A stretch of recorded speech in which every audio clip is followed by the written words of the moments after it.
আল্লাহ তাআলা মুসার ফেরাউনের কাছে যাওয়ার আগে যেই দোয়া করে গেলেন সেই কথাগুলা দোয়াটা আল্লাহ তাআলা প্রকাশ করলেন সূরা তাহার ভিতরে। সূরা তাহা 25 থেকে শুরু করে আল্লাহ তাআলার কাছে দোয়া করলেন 33 আয়াত পর্যন্ত, 35 আয়াত পর্যন্ত। কি আমার সাথে যারা পারেন পড়বেন। মুসা ফেরাউনের কাছে যাবে, তার আগে তার সমস্যাগুলো আল্লাহকে বলছেন। কি বলছেন? আল্লাহর নবী মুসা ফেরাউনের কাছে আল্লাহর হুকুমে যখন যাবেন, যাওয়ার আগে আল্লাহ তাআলার কাছে মুসা তার নিজের সমস্যাগুলো বলছে, ওগো আল্লাহ, তোমার তাওহীদের ঘোষণা, তাওহীদের দাওয়াত যেহেতু ফেরাউনের কাছে দিতে যাব, ফেরাউন যেহেতু এই মিশরের বাদশা, অতএব এই ফেরাউন তো সহজে আমার কথা যেন বুঝতে পারে, আমি তো তুতলা অবস্থায় আছি, তুমি আমার যত সমস্যা আছে সবগুলা সমাধান করে দাও।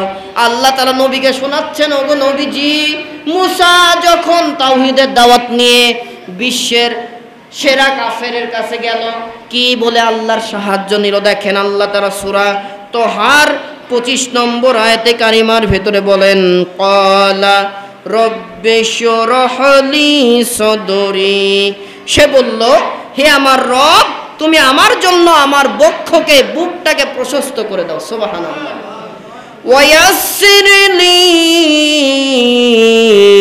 আমরি, আমার জন্য আমার কাজকে তুমি সহজ করে দাও।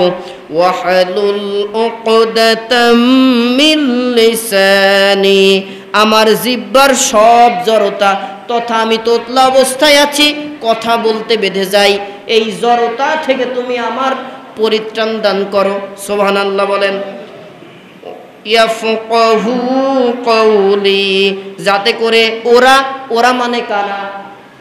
ফেরাউন ও তার দলবল, ওরা আমার কথা সহজে বুঝতে পারে। এরপরে তিনি আরো বললেন, ওয়াজআললি ওয়াজিরাম মিন আহলি, আমার আপনজনদের মধ্য থেকে একজনকে আমার সাহায্যকারী বানাও। মুসা বললেন, আমি ফেরাউনের কাছে যাব আল্লাহ, আমি কয়জন? মুসা বলছেন, আমি কয়জন? একজন, কিন্তু আমি একা তো ফেরাউনের সাথে পারবো না, আমার আত্মীয় স্বজনের মধ্য থেকে একজনকে বানাও, তো পাঠাও আমার সাহায্যকারী হিসেবে। তবে আল্লাহ তাআলা কাকে পাঠাবো জানো? আমার কিন্তু একটা ভাই আছে। দেখেন কত কৌশলে মুসা দোয়া করছে। প্রথমে চাইলো আপনজনদের মধ্য থেকে একজন আমার সঙ্গী বানাও। কে হবে? মুসা বলছেন, হারুন আখি, হারুন হচ্ছে আমার ভাই, তাকেই বরং তুমি আমার সহযোগী বানাও দাও। সুবহানাল্লাহ বলেন। এরপরে মুসা বলেন, আশদুদু বিহি আজরি, তার দ্বারা তুমি আমার শক্তি বাড়িয়ে দাও। ওয়া আশরিকহু ফি আমরি, তাকে আমার কাজের অংশীদারি বানিয়ে দাও।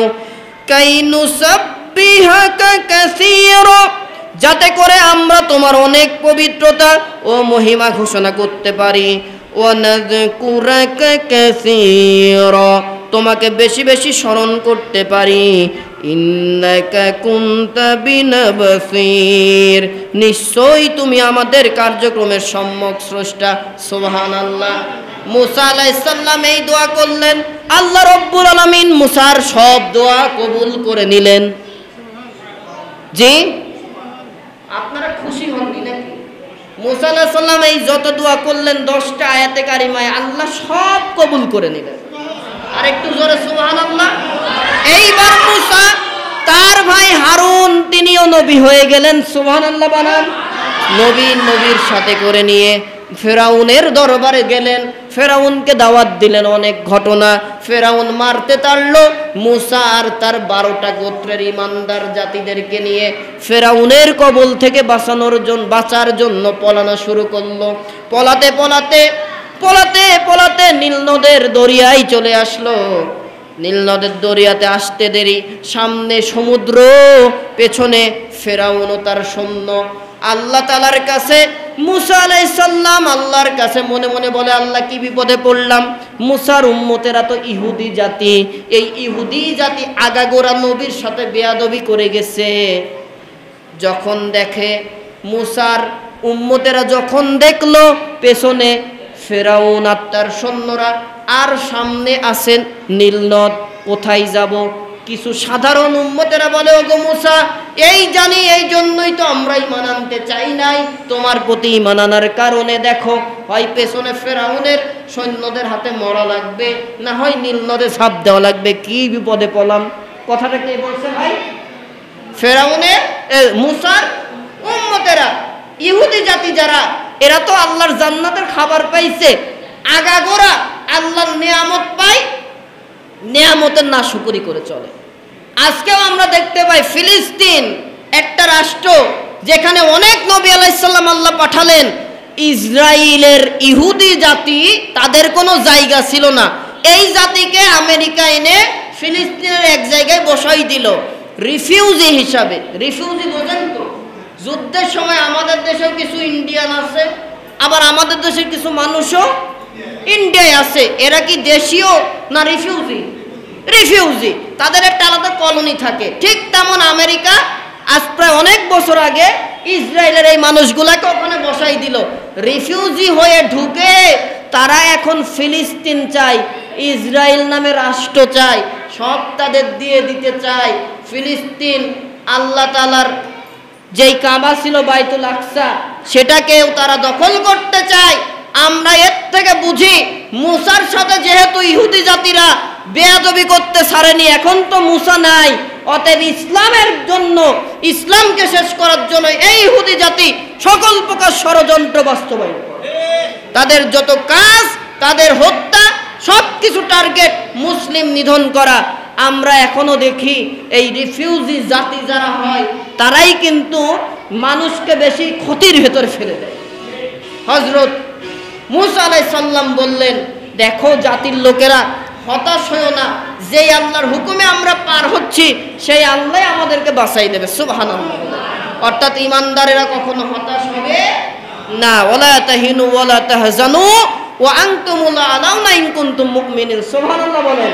মুসা আলাইহিস সালাম, আল্লাহ বললেন, হুকুম দিলেন, তোমার হাতের লাঠি দিয়ে সমুদ্রে আঘাত করো। আঘাত করতে দেরি, 12টা গোত্রের জন্য 12টা রাস্তা হয়ে গেল। সব রাস্তা দিয়ে পার হওয়া শুরু হলো। ফের মুসা আলাইহিস সালাম আর তাদের 12টা গোত্রের লোকেরা যখন সমুদ্রের মাঝ বরাবর, ফেরাউন আর তার সৈন্য সামন্ত সমুদ্রের নিকটে উপস্থিত। মুসা তার উম্মতদের নিয়ে নদী পার হলেন। ফেরাউন তখন মাঝ বরাবর। ওই পারে যাওয়ার পরে মুসা তার উম্মতরা বলে, এই মুসার আল্লাহকে বলো, এরা তো চলেই আসলো। মুসা আলাইহিস সালাম বলে, উম্মতেরা তোমরা ঠান্ডা হও, আমি দেখছি। আল্লাহর কাছে দোয়া করলেন, আল্লাহ তাআলা, আমি আমার ইমানদার লোকদেরকে নিয়ে এই নদী পার হয়ে গেছি, তুমি তোমার হিসাব করে দাও। আল্লাহ তাআলা নদীকে হুকুম দিলেন, সাথে সাথে ফেরাউন আর তার দলবল কাফের মুশরিকদের নাকানি সুবানি দিয়ে সব মারা গেল। ফেরাউন সহ কিছু কিছু কট্টর পর্যায়ে যারা কাফের ছিল, তাদেরকে আল্লাহ পানিতে মিশালেন না, সলিল সমাধি করালেন না, শুটকি বানাই রাখলো। সুবহানাল্লাহ বলেন। আল্লাহ তাআলা বোঝাতে চান, কিয়ামত পর্যন্ত ফেরাউন রে, তোকে শুটকি করে রাখবো, তোর কিছু উত্তরসূরি দুনিয়াতে পর্যায়ক্রমে যাবে, তারা যেন তোকে দেখতে এসে শিক্ষা নেয়। আমি আল্লাহর আইনের বাইরে চলবা, চারটাম ক্ষমতার চেয়ারে বসে থেকে লাভ নাই। আমি আল্লাহ যদি ইচ্ছা করি, ওখান থেকেই তোকে এমন ভাবে ধ্বংস করব, তোর মৃত্যু হবে। দুনিয়ার একটা সাধারণ মানুষ মৃত্যুবরণ করলে তামাম জাতির লোকেরা ইন্না লিল্লাহ পরে গায়েবানা জানাজা করে, আর তোমার মতো স্বৈরা শাসক মারা গেলে এই জাতিরা আলহামদুলিল্লাহ বলবে। তোমার জানাজায় কোনো ইমানদার অংশগ্রহণ করবে না, তোমার জানাজায় কোনো ইমানদারেরা পড়াবে না। তোমাকে আমি আল্লাহ তাআলা ফেরাউনের মতো লাঞ্ছিত বঞ্চিত করে জাহান্নামে পাঠাইবে। আল্লাহ তাআলার সাথে বেয়াদবি করো না। ফেরাউনকে শুটকি বানালো। এই ফেরাউন যখন মরে, তখন ঈমান আনতে চায় না, ডাইরেক্ট বলে, নাকানি সুবানি খায়, একবার ডোবে একবার ওঠে, আর বলে, মুসা তোমার আল্লাহর প্রতি ঈমান আমি আনছি, বাঁচাও। আল্লাহ তাআলা মুসাকে বলে দে, আর সুযোগ নাই, মৃত্যুর আগের তওবা আমি আল্লাহ কবুল করি না। সুবহানাল্লাহ। অতএব আল্লাহর আযাব যখন চলে আসে, তখন আর আল্লাহ কোনো দোয়া কবুল, কথা কি বুঝতে পারছেন তো? দোয়া কবুল হবে, তওবা কবুল হবে। আযাব আসার আগে, আযাব চলে আসলে এই দোয়া কবুল হবে না। যেই দিন মূসাকে আর তার গোত্রকে বাঁচিয়ে দিলেন ওই দিন ছিল 10ই মুহররম আশুরার দিন। সুবহানাল্লাহ। সম্মানিত উপস্থিতি, আজানের সময় হয়ে গেল, আজান কি দিয়ে দিবেন? আজানটা দেন, এরপর আমরা আলোচনা করে দোয়া করে নামাজ আদায় করবো ইনশাআল্লাহ। জি, আজানটা দিয়ে দেন। রাষ্ট্রপতি নির্বাচনের জন্য একটা গ্রুপ থাকবে, ইউনিট থাকবে, যাকে বলে শূরা কমিটি। এই শূরা কমিটির দায়িত্ব জনগণ কোন ব্যক্তিকে রাষ্ট্রপতি হিসেবে দেখতে চায়, নেতা হিসেবে দেখতে চায়, তাকে পছন্দ করে বলবে, তাকে খলিফা হিসেবে নির্বাচন দেওয়া হবে, তথা জনগণের পছন্দের, জনগণের চাওয়ার আলোকে একজন যোগ্য ব্যক্তিকে ক্ষমতায় বসাতে হবে। আল্লাহর রসুল এমন একটা সুন্দর রাষ্ট্র ব্যবস্থা আল্লাহর পক্ষ থেকে অনুমোদন দিলেন, বলেন সুবহানাল্লাহ। 4টা খলিফা এটা প্রতিষ্ঠা করলেন। আমিরে মুয়াবিয়া কোনো মতে চালালেন, তার কাছ থেকে এজিদ নিয়ে রাজতন্ত্র তৈরি করে দিল। এই এজিদের সময় থেকে রাজতন্ত্র চালু হয়ে গেল। সম্মানিত উপস্থিতি, ইতিহাস অত্যন্ত কঠিন একটি ইতিহাস। এই এজিদ, সে, আমরা তাকে মুসলিম বলি, তবে সে মুনাফিক মুসলিম, সে গোপন করেছে, গোপন করা কুফরি। অতএব তাকে কাফের বললেও গুনাহ হবে না, কারণ এই এজিদ ছিল মদখোর, এজিদ ছিল হারামখোর, এজিদ ছিল আল্লাহর হুকুমকে বাদ দিয়ে রাজতন্ত্র প্রতিষ্ঠা করার একজন ব্যক্তি। মুসলিম দায়িত্ব, মুসলিম লেবাস, দাড়ি টুপি সবই ছিল, ইসলামের পক্ষে কোনো কাজ করেনি। আজকেও আমরা দেখি ওই এজিদের বংশধর যারা আছে, মাঝে মাঝে মাথায় পট্টি আর হাতে তসবিহ। ইসলামকে চাই না, মুসলমানকে চাই না, ইসলাম প্রতিষ্ঠা হোক এটাও তারা চাই না। আজকে বাংলাদেশে প্রায় 7-8টা ছাত্র জীবন দিয়ে দিল কোটা বিরোধী আন্দোলনে। এটা কি অন্যায্য অধিকার, অন্যায্য দাবি নাকি? ভাইজান, 100 জন ব্যক্তির ভেতরে 96 জন কোঠাতে চাকরি পাবে, যদিও সে অযোগ্য হয়, সমস্যা নাই, 96টা কোটা থাকবে। আর 4% মানে 100 জনের 4 জন আমাদের মতো সাধারণ জনগণের ছেলে মেয়েরা মেধা তালিকায় চাকরি পাবে। এটা কি জায়েজ না নাজায়েজ? হ্যাঁ, এই দায়িত্বটা করলো এই সরকার। ছাত্র দাবি দেওয়া করে, তাদেরকে হুমকি স্বরূপ তাদেরকে সকল প্রকার প্রেশার প্রয়োগ করে নিভিয়ে দিতে চায়। আমরা দোয়া করি যে সকল ছাত্ররা তাদের দাবি দেওয়া আদায় ঈমানের সাথে জীবন দিল, আল্লাহ যেন তাদেরকে শাহাদাতে মৃত্যু দান করে, বলেন আমিন। আর এই দেশের যারা দায়িত্ব পালন করছে তাদেরকে যেন সুবুদ্ধি উদ্ভব করে দেয়, জন্মায় দেয় আল্লাহ তাআলা, যেন কোটা মুক্ত নিজেদের মেধা তালিকার আলোকে যাতে এই দেশের যুব সমাজ, ছাত্র সমাজ পড়ালেখার পরে চাকরি পায়, এই ব্যবস্থা যেন আল্লাহ তাআলা দায়িত্বশীলদের করিয়ে দেন, বলেন আমিন। সম্মানিত উপস্থিতি, স্বৈরা শাসকরা আগাগোড়া নিজেদের ক্ষমতাকে ঠিক রাখার জন্য যা করার তাই করেছে। এজিদ দামেস্কে ক্ষমতায় বসলো, মদিনাতে তার ক্ষমতার প্রভাব বিস্তার করলো। নবীজির প্রিয় দহিত্র নাতি, রক্তের জিনিস ইমাম হোসেন রাদিয়াল্লাহু তাআলা বেঁচে আছে। তিনি বেঁচে থাকতে, নবীর ব্যক্তি উত্তরসূরি বেঁচে থাকতে, কোনোদিন কি এজিদের মতকে তিনি মেনে নেবে? ভাই, কথা বুঝতেছেন তো? এজিদের মত মানবে? মানলো না। হযরত হুসাইন রাদিয়াল্লাহু তাআলা আনহু তিনি বললেন, ও মদিনাবাসী, আমার নানার সাহাবীরা, আমি কিন্তু এটা মানবো না, জন্য আমার যদি জীবনও যাবে তাও আমি এজিদের কাছে বশ্যতা স্বীকার করব না। কারণ এজিদ একজন স্বৈরা শাসক, এজিদ একজন হারামখোর, এজিদ একজন রাজতন্ত্র, নিজের মতে রাষ্ট্র পরিচালনার জায়গায় গিয়েছে, যেটা আমার নানার আইনের বিরুদ্ধে, অতএব আমি এটা মানতে পারি না। কুফাবাসীরা দাওয়াত করলো হযরত হুসাইন রাদিয়াল্লাহু তাআলা আনহু 72 জন পরিবারবর্গকে নিয়ে, তার ভিতরে 40 জন ছিল পুরুষ, 32 জন ছিল নারী ও শিশু। এই কাফেলা নিয়ে রওনা হওয়া শুরু করলেন। কথা বুঝতে পারছেন তো আপনারা? সম্মানিত উপস্থিতি, মদিনাবাসী বারবার হুসাইন রাদিয়াল্লাহু তাআলা আনহুকে তারা বাধা দিলেন, ও ইমাম হুসাইন, আপনি কুফাতে যায়েন না, কারণ এই কুফার লোকেরা কথা আজীবনেও ঠিক রাখেনি, যখনই কথা বলেছে কথার বরখেলাপ করেছে, ওয়াদা দিয়ে ওয়াদা নষ্ট করেছে। আপনাকে এত সুন্দর করে তারা আহ্বান করেছে আপনি যায়েন না, আপনার বিপদ হতে পারে। হুসাইন রাদিয়াল্লাহু তাআলা আনহু একটাই কথা বলেছেন, আমি হুসাইন দরকার হলে জীবন দিতে প্রস্তুত, তারপরেও আমার নানার খেলাফততন্ত্রকে কবর দিতে প্রস্তুত না। সুবহানাল্লাহ। তিনি শাহাদতি তামান্না নিয়ে চলে গেলেন। যে অনেক লম্বা ইতিহাস। এজিদ দামেস্কের গভর্নর হিসেবে দায়িত্ব পালন করছে, আপনার হচ্ছে এজিদ, তিনি রাষ্ট্রপ্রধান। যখন তাকে হুসাইন রাদিয়াল্লাহু তাআলাকে ডাক দেওয়া হলো, হুসাইন রাদিয়াল্লাহু তাআলা আনহু কুফাতে ঢুকেছে, তাকে ডাক দেওয়া হলো। এজিদ বলল আমার রাজ দরবারে উপস্থিত হোক। ইয়াজিদের দাওয়াত হুসাইন রাদিয়াল্লাহু তাআলা আনহু, এই চুপ, হুসাইন রাদিয়াল্লাহু তাআলা আনহু এজিদের দাওয়াত গ্রহণ করলেন।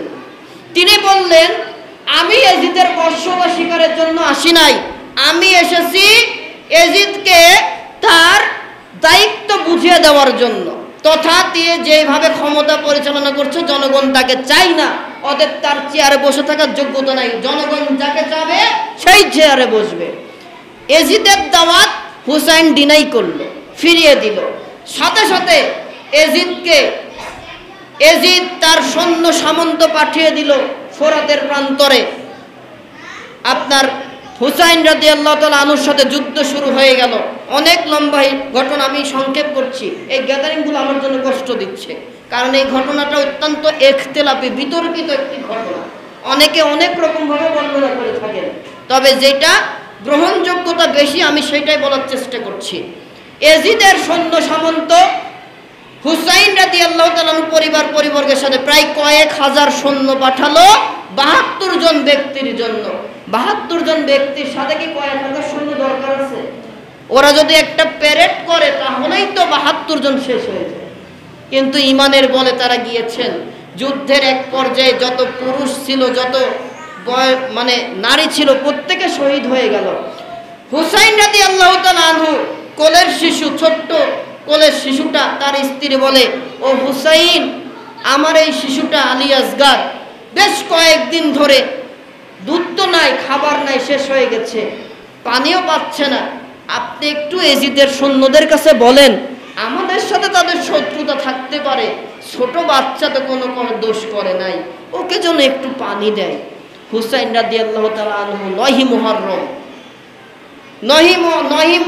মুহররম সকালবেলায় তার কলিজার টুকরা ৬ মাসের প্রায় বাচ্চাটাকে নিয়ে আলী আসগারকে কোলে করে নিয়ে এজিদের সৈন্যদের কাছে এইভাবে উঁচা করে ধরে বলল, ও এজিদের সৈন্যরা, দেখো এই ছোট বাচ্চার সাথে তোমাদের কোনো শত্রুতা নাই, তোমাদের শত্রুতা থাকলে আমি হুসাইনের সাথে আছি, তোমরা আমার সাথে বোঝাপড়া করো, কিন্তু আমার ছোট্ট বাচ্চা আজ কয়েকদিন দুধ পান করতে পারছে না, পানিও পান করতে পারছে না, গলাটা শুকাই গেছে, আজকে না পেরে আমি আসছি, ফোরাতের একটু পানি তোমরা আমার এই ছোট শিশুটাকে পান করতে দাও। সম্মানিত উপস্থিতি, একটা কাফেরও তো প্রতিবেশীকে এক গ্লাস পানি দিয়ে হলেও সাহায্য করে। ফাঁসির কাষ্টের আসামিকে তার মৃত্যুর আগে শেষ আশাটা পূরণ করে দেওয়া হয়। আর এজিদের গোষ্ঠীরা ছোট্ট একটা ৬ মাসের শিশুকে তার পানিটা পান করতে দেয়নি। ইমাম হুসাইন রাদিয়াল্লাহু তাআলা আনহু যখন বললেন, দেখো তোমাদের আমার সাথে শত্রুতা, আমার সাথে হিসাব নিকাশ করে যুদ্ধ করা আপত্তি নাই, ছোট শিশু বাচ্চা, সে কোনো দোষ করেনি, তাকে তোমরা একটু পানি করতে দাও, পান করতে দাও। ফোরাতের পানি নিয়ে হুসাইন রাদিয়াল্লাহু তাআলা আনহু হাতে করে যখন আলী আসগারের মুখে দিবে, সাথে সাথে এজিদের সৈন্যর হুকুমে একটা তীর এসে আলী আসগারের বুকের এই পাশ থেকে ওই পাশে চলে গেল। আলী আসগার শহীদ হয়ে দুনিয়ার থেকে বিদায় নিলেন। আলী আসগারের রক্ত হুসাইন রাদিয়াল্লাহু তাআলা আনহু মুখে এভাবে মাখলেন। কান্না করতে করতে তার স্ত্রীর কাছে এসে বলেন, নাও বিবি, তোমার সন্তানকে এমন পানি আমি হুসাইন পান করিয়ে এনেছি, এজিদের সৈন্যরা এমন পানি পান করিয়েছে, কিয়ামত পর্যন্ত তোমার সন্তান আর কোনোদিন তোমার কাছে পানির জন্য দরখাস্ত করবে। শহীদ হয়ে গেল। কাফেলায় রেখে ইমাম হুসাইন তার পরিবর্গ যারা বেঁচে আছে তাদের বলল, দেখো এজিদ আমাকে ছাড়বে না, আমি হয়তো শহীদ হয়ে যাব, তোমরা আর এখানে থেকো না, চলে যাও, তোমরা এই দেশ থেকে চলে যাও, কুফা থেকে চলে যাও, তোমরা তো কোনো দোষ করনি, তোমরা কেন আমি হুসাইনের সাথে থেকে মৃত্যুবরণ করবা? হুসাইনের যত সঙ্গীরা ছিল তারা এক বাক্যে বলেছিলেন, ইমাম হুসাইন, আমরা তো সেই নবীর উম্মত যেই নবীর উম্মতেরা সাহাবীরা নবীকে বাঁচানোর জন্য নিজের বুকের তাজা রক্ত জিহাদের ময়দানে বিলি করেছেন। অতএব আজকে আপনি নবীর উত্তরসূরি বংশধর, খেলাফততন্ত্র প্রতিষ্ঠার জন্য, স্বৈর শাসক ইয়াজিদকে পতনের জন্য আসছেন। আজকে দরকার হলে আমরা জীবন দিয়ে শহীদ হব, যতক্ষণ দেহের ভেতরে এক ফোঁটা রক্ত থাকবে, জীবন থাকবে, আপনি হুসাইনের থেকে আমরা বিচ্যুত হব না। সুবহানাল্লাহ। তারা কিন্তু ওই দিন শহীদ হয়ে গেলেন। ইমাম হুসাইনকে শহীদ করে ফেলা হলো, কাল্লা কেটে ফেলা হলো 10ই মুহররম আশুরার দিনে। তাকে যখন শহীদ করে ঘোড়ার সাথে তার মাথাটাকে বেঁধে শেষরাতে এনে যখন এজিদের সামনে একটা প্লেটে করে এনে রাখা হলো, এজিদ এইরকম একটা লাঠি দিয়ে বা তীরের ধনুকের উল্টা পিঠ দিয়ে হুসাইন রাদিয়াল্লাহু তাআলার মাথার ভিতর খোঁচাচ্ছে। একজন সাহাবী, বৃদ্ধ সাহাবী পাশে ছিল বসা, সে উঠে দাঁড়িয়ে এজিদের মুখের উপরে থুতু নিক্ষেপ করে বলল, এজিদ, এতক্ষণ যা করেছিস সহ্য করেছি, আর পারছি না। আরে এজিদ, তুই কার মুখে খোঁচানো শুরু করেছিস? কার মুখে তুই খোঁচাচ্ছিস? তুই কি জানিস না এই হুসাইনের মুখে আল্লাহর নবী কতবার চুমু দিয়েছেন? আজকে তুই সেই হুসাইনের মাথাকে নিয়ে তাকে তো শহীদ করলি, তাকে কি করে তোরা খুশে খুশে অপমানিত করিস? তোর বৎসরা থেকে আমরা চলে গেলাম। চলে আসলো ইমাম হুসাইনের শাহাদতের বিনিময়ে আল্লাহ তাআলা ওই দিন তার রক্তের বিনিময়ে আল্লাহ তাআলা ইসলামকে আবার আমাদের জন্য উপহার দিলেন। সুবহানাল্লাহ। মুহাদ্দিসিন ইকরাম বলছেন ব্যাখ্যায়, ইমাম হুসাইন যদি ওই দিন এজিদের বর্ষতা স্বীকার করত, এজিদকে রাষ্ট্রপ্রধান হিসেবে মেনে নিত, এজিদকে হুসাইনকে শহীদ হওয়া লাগতো না, আর আল্লাহ তাআলা ইসলামকে ওখানেই শেষ করে দিত। তার মানে আমরা দেখতে পাই হুসাইন রাদিয়াল্লাহু তাআলা আনহুর শাহাদত বাহ্যিকভাবে আমাদের কাছে ব্যতীত হলেও তার শাহাদতের মাধ্যমে তিনি যেমন শাহাদতি নজরানা পেয়েছেন, আল্লাহ বলেন, ওয়ালা তাকুলু লিমান ইয়াকতালু ফি সাবিলিল্লাহি আমওয়াত বাল আহইয়াউ ওয়ালাকিন লা তাশউরুন। যারা আমি আল্লাহর রাস্তায় জীবন দেয় তাদেরকে তোমরা মৃত বলো না, তারা মরে না, তারা সবাই জীবিত, তোমরা বুঝতে পারো না। বাল আহইয়াউ ইনদা রাব্বিহিম ইউরযাকুন। উপস্থিতি, মুসা আলাইহিস সালাম তার জাতির লোকদেরকে আল্লাহ রব্বুল আলামিন এই 10ই মুহররম আশুরার দিনে বাঁচিয়ে দিলেন। মুসাকে আল্লাহ বিজয় দান করলেন। সুবহানাল্লাহ। মুসলিম জাতির পিতা নামটা কি বলেন তো? মুসলিম জাতির পিতার নাম কি? এই হযরত ইব্রাহিম আলাইহিস সালাম অসংখ্য পরীক্ষা দিয়েছিলেন। বিশেষ করে তাকে যখন আগুনে পুড়িয়ে মারার ষড়যন্ত্র যখন নমরুদ করলো, আগুনের গুলকি বানালো, আগুনের গোলক বানানোর পরে কাছে কেউ যেতে পারে না, এই জায়গায় হযরত আল্লাহর নবী ইব্রাহিম আলাইহিস সালামকে বুলটির মতো করে দূর থেকে ছুঁড়ে আগুনের ভেতরে ফেলিয়ে দিলেন। সাথে সাথে মহান রব্বুল আলামিন আগুনকে নির্দেশ দিয়েছিলেন কি বলে, আল্লাহ তাআলা সে কথাও কোরআনুল কারীমের ভেতরে জানায় দিলেন। সুবহানাল্লাহ বলেন। আল্লাহ রব্বুল আলামিন ইব্রাহিম আলাইহিস সালামকে যখন নমরুদ তার লোকবল দিয়ে আগুনের ভেতরে ফেললো, আল্লাহ তাআলা আগে আগুনকে নোটিশ দিয়ে বলল, কুলনা ইয়া নারু কুনি বারদাও ওয়া সালামান আলা ইব্রাহিম। একটু জোরে বলা যাবে আল্লাহু আকবার? হে আগুন, তোমার ভেতরে আমার শত্রু নমরুদ আমার খলিলুল্লাহ ইব্রাহিমকে ফেলবে পুরানোর জন্য। আগুন রে, তুমি যেহেতু আমি আল্লাহর সৃষ্টি মাখলুক, আমি অর্ডার করে দিলাম বারদা ওয়া সালাম, শান্তিদায়ক ঠান্ডা ইব্রাহিমের জন্য হয়ে যাও। সুবহানাল্লাহ। আল্লাহর হুকুম আগুনে, আগুন তো আর ইব্রাহিমকে জ্বালাবে নাকি? নমরুদ আগুনে যখন ইব্রাহিমকে ফেলে দিল, উঁচু একটি জায়গায় নমরুদ বসে যখন দেখে ফেরা নমরুদের আগুনে ইব্রাহিম জ্বালা পোড়া হচ্ছে না, বসে আছে। আগুনকে তখন নমরুদ ডাক দিয়ে বলে, কিরে আগুন, তোর তেজ কি কমে গেল নাকি? কেন তুই আমার শত্রু ইব্রাহিমকে জ্বালিয়ে পুড়ে মারিস না? তোর কি তেজ কমে গেল? আল্লাহ তাআলা আগুনের ভেতর থেকে গায়েবী আওয়াজ দিয়ে দিলেন, ডাক দিয়ে বলে, ওরে নমরুদ, আমি আগুনের তেজ আছে না নাই দেখার জন্য যদি তুই চাস, তুই আর তোর যত লোক আছে তাই নিয়ে আমার কাছে আয়, তোকে জানাবো তোর সাম্রাজ্য জ্বালিয়ে পুড়ে দেব। কিন্তু আল্লাহর কসম, আল্লাহর পয়গম্বর ইব্রাহিমকে আমি একটা পশমও পোড়াতে পারি না। সুবহানাল্লাহ, আরো জোরে সুবহানাল্লাহ। ইব্রাহিম আলাইহিস সালাম নমরুদের আগুন থেকে প্রায় 40 দিন পরে যখন মুক্ত হলেন, তিনি বললেন, আমি ইব্রাহিম সারা জীবনের মধ্যে নমরুদের জ্বালিত আগুনের ভেতরে যতদিন ছিলাম ততদিন এত শান্তিতে ছিলাম, আর কোনোদিন এই শান্তি পাই নাই। সুবহানাল্লাহ বলেন। যেই দিন নমরুদের আগুন থেকে ইব্রাহিম আলাইহিস সালাম মুক্তি হলেন, মুফাসসিরিন একরাম বলছেন ওই দিনটা ছিল 10ই মুহররম, আশুরার দিন। সুবহানাল্লাহ। এরপরে আল্লাহর পয়গম্বর জুন্নুন বলা হয়, মাছের পেটে থেকে বাঁচানো যেই নবী হযরত ইউনূস আলাইহিস সালাম একটা ভুল করে ফেললেন। আল্লাহর হুকুমের আগেই তিনি তার এলাকা ত্যাগ করলেন। আল্লাহ তাআলা সমুদ্রের ভেতরে ইউনূসকে ফেলিয়ে দিলেন। ইউনূস আলাইহিস সালাম সমুদ্রের ভেতরে পড়ে গেলেন 3টা বিপদে। 1, রাতের অন্ধকার, 2 নম্বর মাছের পেটের অন্ধকার, 3 নম্বর সমুদ্রের অতল তলে তলিয়ে থাকা অন্ধকার। এই বিপদে আল্লাহর নবী ইউনূস পরে কাকে স্মরণ করলেন? জোরে বলেন। আল্লাহর নবী ইউনূস বলেন, লা ইলাহা ইল্লা আনতা সুবহানাকা ইন্নী কুনতু মিনাজ জালিমিন। আল্লাহ, তুমি ছাড়া কোনো মাবুদ নাই, আমি ইউনূস আমার নফসের উপরে জুলুম করেছি। আল্লাহ, যেই বিপদে পড়েছি তুমি না বাঁচালে কেউ পারবে না বাঁচাতে। কথাটা কার? ইউনূসের। কার কাছে বলছেন? আল্লাহর কাছে। আল্লাহ রাব্বুল আলামিন বলেন, ও নবী শুনে রাখেন, যেই দিন ইউনূস বিপদে পড়ে আমি আল্লাহর কাছে সাহায্য চাইল, 1 সেকেন্ড দেরি করে নাই আমি আল্লাহ সাহায্য পাঠাতে।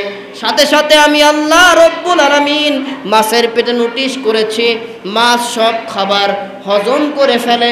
3 মিনিটের ভেতরে তিমি মাছ যত বড় বড় খাদ্য খায় তা হজম করে লিকুইড দিয়ে পেছনের দরজা দিয়ে বের করে দেয়। সময় লাগে 3 মিনিট। কয় মিনিট?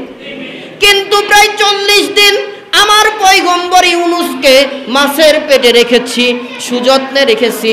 ইউনূস টের পাই নাই কোন বিপদে আছে, কারণ আমি আল্লাহ মাছের পেটে নোটিশ জারি করেছি। ফাস্তাজাবনা লাহু ওয়া নাজ্জাইনাহু মিনাল গাম্মি ওয়া কাযালিকা নুনজিল মুমিনিন।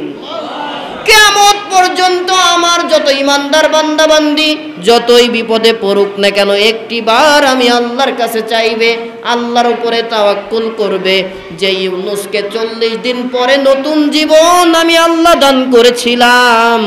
কিয়ামত পর্যন্ত যত ইমানদার বান্দা বান্দি আসবে প্রত্যেককে আমি আল্লাহ তাআলা প্রয়োজন বোধে ফেরেশতা নাজিল করে বিপদ থেকে বাঁচায়া দিব। সুবহানাল্লাহ। আর ইউনূস আলাইহিস সালামকে মাছের পেট থেকে যেই দিন পরিত্রাণ আল্লাহ দান করলেন, মুফাসসিরিন একরাম বলছে এই দিনটা ছিল 10ই মুহররম, আশুরার দিন ইউনূস আলাইহিস সালাম জীবন পেলেন। সুবহানাল্লাহ বলেন। এরপরে আসেন আর একজন নবী ও রাসূল হযরত ঈসা আলাইহিস সালাম, ঈসা রুহুল্লাহ। তিনি আল্লাহর কাছে দোয়া করলেন, আল্লাহ নবুয়ত দরকার নাই, উম্মতে মুহাম্মদী করো, তথা মুহাম্মদুর রাসূলুল্লাহর উম্মত হিসেবে কবুল করো। আল্লাহ তাআলা তার দোয়া কবুল করে যেদিন আসমানে তুলে নিলেন ঈসাকে, ঈসা আলাইহিস সালাম কিন্তু মারা যায়নি, তিনি আছেন কোথায়? আসমানে জীবিত আছে। কিয়ামতের আগে আমাদের নবীর উম্মত হয়ে দুনিয়াতে আসবেন। এই ঈসা আলাইহিস সালামকে যেদিন আল্লাহ তুলে নিলেন ওই দিন ছিল 10ই মুহররম, আশুরার দিন। জোরে বলেন সুবহানাল্লাহ। এই পর্যন্ত যত ঘটনা সুখের না কষ্টের? কথা বোঝেন আপনারা? জবাব দেন। যতগুলা ঘটনা বললাম নবী আলাইহিস সালামের, এইগুলা দুঃখের ঘটনা, শোকের ঘটনা নাকি খুশির ঘটনা? খুশির ঘটনা। এইগুলো সব কি? খুশির ঘটনা। আল্লাহ তাআলা ইসলাম মুমিনদের, তার মুসলমানদের আল্লাহ বিজয় দান করেছেন। সুবহানাল্লাহ বলেন। এইবার আসেন, এই দিনটাকে ব্যথিত করেছে কারবালার ময়দানের ইতিহাসে অনেক বড় একটি ঘটনা। ইখতিলাফও আছে, এর ভেতরে আমরা ইখতিলাফে না যাই। হযরত মুহাম্মদুর রাসূলুল্লাহর ইন্তেকালের পরে যখন 4টা খলিফার শাসন চলে গেল, আলী রাদিয়াল্লাহু তাআলা আনহুর কাছ থেকে ক্ষমতা ছিনিয়ে নেওয়া হলো। আলীর মৃত্যুর পরে তার ক্ষমতা জোর করে বসলেন। আলী রাদিয়াল্লাহু তাআলা আনহুর পরে ক্ষমতায় আসলেন আমিরে মুয়াবিয়া রাদিয়াল্লাহু তাআলা আনহু।